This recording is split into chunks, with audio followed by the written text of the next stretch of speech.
Peace and blessings be upon you all.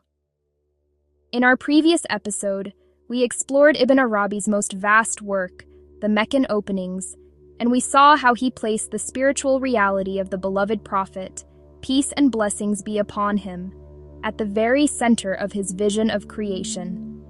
Today, we complete our journey with Ibn Arabi, and today's theme is perhaps the most touching of all, his own spiritual connection. That is, the bond he felt with the beloved Prophet, peace and blessings be upon him. Throughout all of Ibn Arabi's teaching, one foundational idea returns again and again. He says that none of his knowledge was truly his own. Whatever he received through faithful following, and through his spiritual connection to the beloved Prophet, peace and blessings be upon him. Ibn Arabi describes himself with a particular title, an inheritor.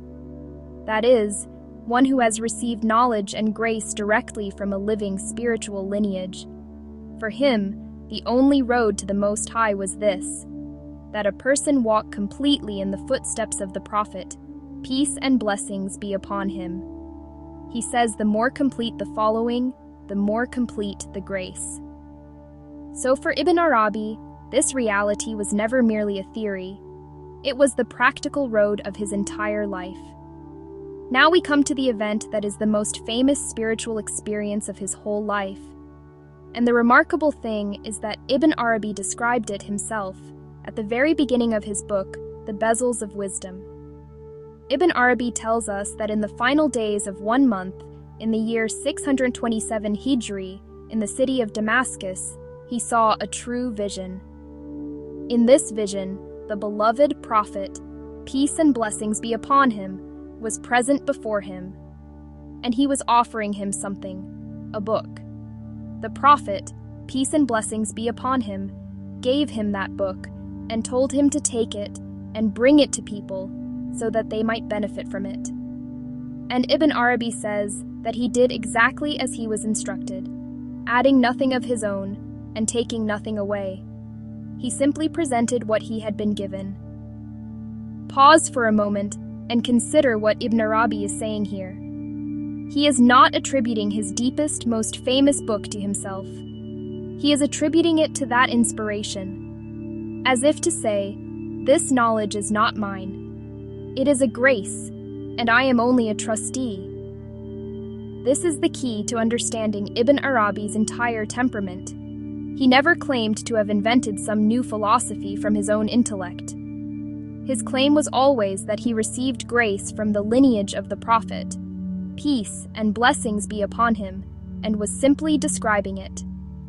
In his vast work, Ibn Arabi describes several other spiritual experiences. He describes a spiritual ascension, in which he says he passed through different stations, and at each station encountered the spiritual reality of one of the great figures of the past. But after each experience, Ibn Arabi makes one thing clear, that all of these stations and all of this grace flow from that one source he called the comprehensive reality. Every light, in his understanding, is a branch of that one light. So every stage of the ascension, in truth, revolves around that single reality.